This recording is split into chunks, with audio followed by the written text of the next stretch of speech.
আসসালামু আলাইকুম রহমতুল্লাহি ওবরকাতুহ। আজকে একটি নতুন ভিডিও নিয়ে আপনাদের সামনে নিয়ে আসলাম। আজকে আমি কিছু জিনিস আপনাদের কাছে শেয়ার করতে চাচ্ছি। মূলত পাইল সম্পর্কে আজকে আমরা একটু কিছু ধারণা নিব, বা আমি যে টুল জানি আপনাদের জানানোর চেষ্টা করব, এবং আপনারা যেগুলো জানেন সেগুলো একটু আমাকে কমেন্ট করে যদি একটু বলেন তাহলে আমি কিছু শিখতে পারবো। মূলত পাইল কি?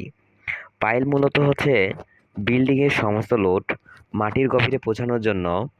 আম, বিল্ডিংয়ের সমস্ত লোডটা আমাদের মাটির গভীরে পৌঁছানোর জন্য মাটির নিচে, ভূমি থেকে মাটির নিচে যে আরসিসি মেম্বার দেওয়া হয় সেটাই মূলত পাইল।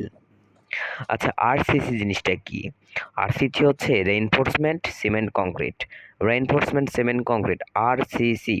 তাহলে রেইনফোর্সমেন্ট মানে কি? রেইনফোর্সমেন্ট মানে রড।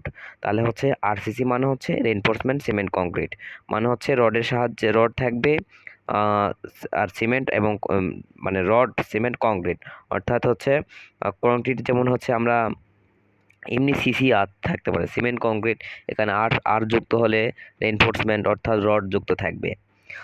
আচ্ছা, পাইল মূলত আমরা বই খাতায় তো অনেকগুলো পাইলই আছে, বিভিন্ন পাইল রয়েছে। তে আজকে আমরা সাইটে যে দুইটা পাইল আমাদের বেশিরভাগ ক্ষেত্রে করি, বা বেশিরভাগ লাভজনক হয়, সেক্ষেত্রে আমাদের প্রিকাস্ট পাইল এবং কাস্ট ইন সিটু পাইল। আজকে আমরা প্রিকাস্ট পাইল এবং কাস্ট ইন সিটু পাইল সম্পর্কে সামান্য ধারণা নেব। প্রিকাস্ট পাইল মূলত ফর্মার সাহায্যে তৈরি করা হয়ে থাকে।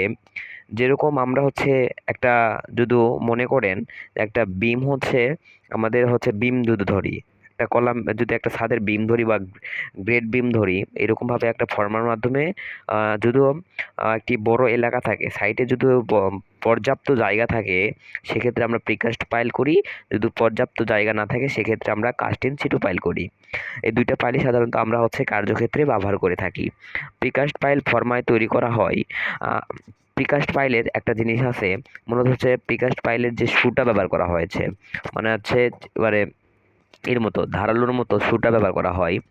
তো আমরা যখন প্রিকাস্ট পাইলের শু ব্যবহার না করে যখন ইউজ করি, যখন হ্যামার হ্যামার ড্রাইভ করি, হ্যামার বা বা এখন তো হ্যামারের মাধ্যমে, আর এখন মূলত হাইড্রোলিক প্রেসের মাধ্যমে করা হয়। হ্যামার দিয়ে করলে কি সমস্যা?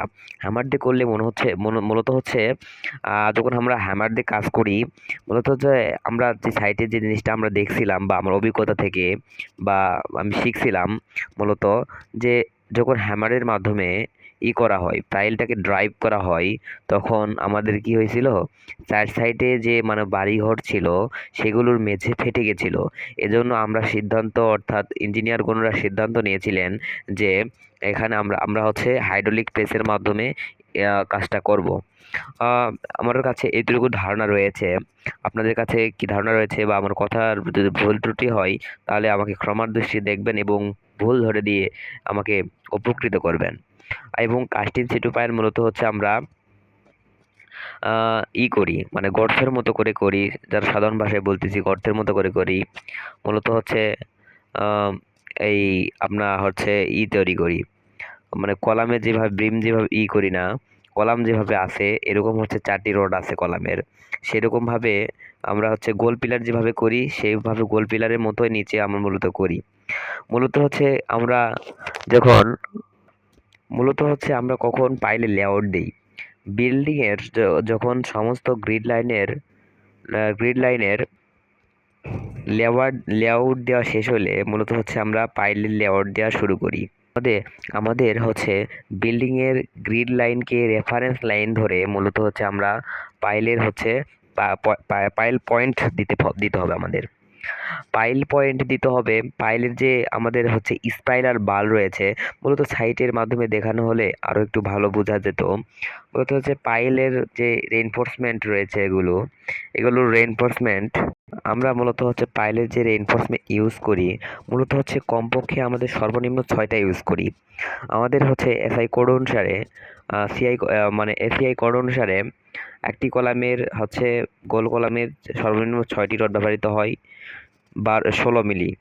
আমরা 12 মিলি কিংবা 16 মিলি ব্যবহার করতে পারি। স্পাইরাল বার তৈরিতে আমরা মূলত হচ্ছে 8 মিলি রড ব্যবহার করে থাকি।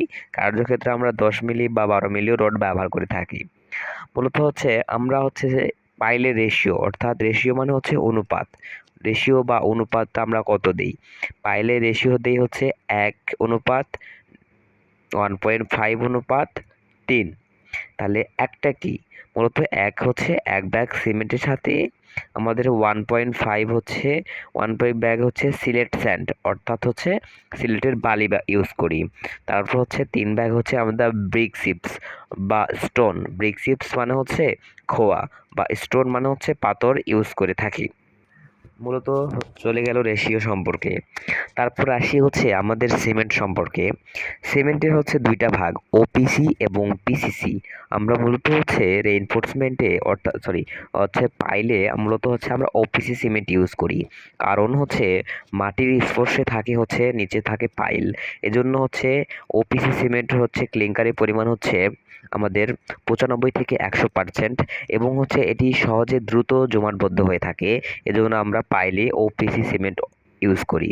ওপিসি হচ্ছে পুনরূপটা হচ্ছে অর্ডিনারি পোর্টল্যান্ড সিমেন্ট। আমাদের হচ্ছে পোর্টল্যান্ড সিমেন্ট ইউজ করি আমরা কার্যক্ষেত্রে।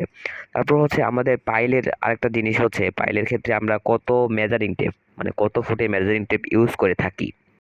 আমরা মূলত 10 ফুট, 16 ফুট কিংবা 100 ফুটের হচ্ছে আমরা মেজারিং টেপটা ইউজ করি।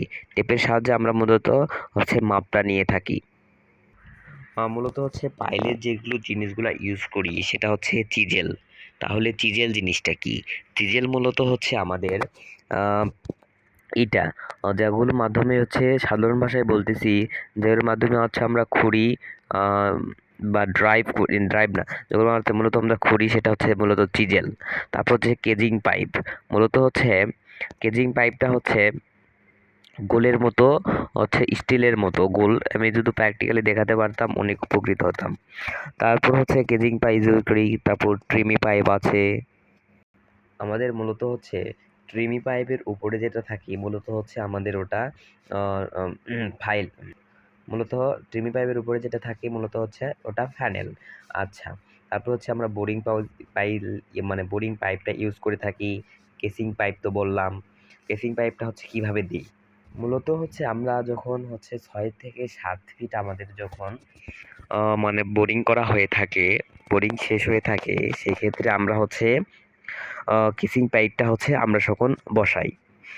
মূলত হচ্ছে আরেকটা জিনিস, কেচিং পাইপ যেটা আছে আমাদের, কেচিং পাইপ, তারপর হচ্ছে পাইলের ডায়া, এটা হচ্ছে মূলত আমাদের কি হতে হবে? সমান হতে হবে। চারপাশে গলন মাটিকে ভেঙে আস্তে মানে বাধা দেওয়া বা বারবার, মানে হচ্ছে আপনার মূলত হচ্ছে বারবার পাইল লাগানো বা হচ্ছে রডের জালি নামানোর সুবিধার্থে মূলত হচ্ছে আমরা করি। সেক্ষেত্রে আমাদের হচ্ছে বোরিং হোলের ভিতর দিয়ে মাটি মানে ভেঙে যেতে পারে। মাটিটা হচ্ছে মূলত আহ, প্রবেশ করে, মূলত হচ্ছে মাটিটা প্রবেশ করে ঢালাইয়ের বোরিং হোলের মধ্যে প্রবেশ করানোর জন্য ট্রিমি পাইপ যুক্ত ফ্যান কাসিং পাইপের বসানো হয়ে থাকে। আমি পরিষ্কার ধারণা দিতে পারলাম নাকি জানি না। মূলত হচ্ছে বলতে চাচ্ছি, আমি আরেকটা জিনিস বলে আমি শেষ করব। মূলত আমরা কার্যক্ষেত্রে যখন হচ্ছে পাইল ইউজ করি, তো ভিডিও স্ট্যান্ড না থাকার কারণে আমার ভিডিওটা একটু সমস্যা হতে পারে, আপনারা ক্ষমার দৃষ্টিতে দেখবেন। মূলত হচ্ছে আমরা যখন পাইলের ডায়া যখন 20 ইঞ্চি হয়ে থাকে, হ্যাঁ 20 ইঞ্চি যদি হয়ে থাকে, সেক্ষেত্রে আমরা চিজেল কত ইঞ্চি ইউজ করব? সেক্ষেত্রে চিজেল ইউজ করব হচ্ছে আমরা 18 ইঞ্চি।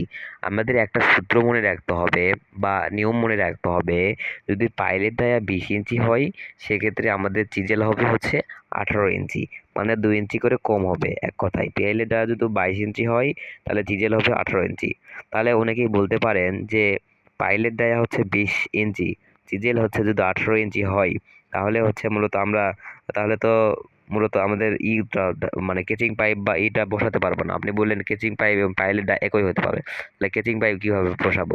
মূলত যখন আমরা চিজেল দিয়ে যখন আমরা মাটিটা খুঁড়ি, তখন মূলত হচ্ছে যে কেচিং পাইপ যখন ঘোরানো হয়, তখন হচ্ছে 2 ইঞ্চি বেশি পরিমাণ, মানে হচ্ছে ইটা আয়তনটা বেড়ে যায়। চিজেলের আয়তন যেমন হচ্ছে আমাদের হচ্ছে 20 ইঞ্চি বললাম, সেক্ষেত্রে চিজেল 20 ইঞ্চি হয়, সেক্ষেত্রে হচ্ছে 18 ইঞ্চি ধরলাম, তাহলে সেক্ষেত্রে আমাদের হচ্ছে মাটিটা আয়তনটা মানে বেড়ে গোলের ওই গলে যে মাটিটার আয়তনটা হচ্ছে মূলত আমাদের বেড়ে 20 ইঞ্চি হয়ে যায়, মানে পাইলের ডায়ার সমান হয়ে যায়। চিজেলটা একবার এই পাশে বসে পরে পরে এদিক সরে পড়ে, এদিক সরে পড়ে, ওইদিক সরে পড়ে, এদিক সরে পড়ে, এক্ষেত্রে আমাদের আয়তনটা হচ্ছে বৃদ্ধি পায়। যদি হচ্ছে কার্যক্ষেত্রে দেখাতে পারতাম তাহলে অনেক উপকৃত হতে পারতেন।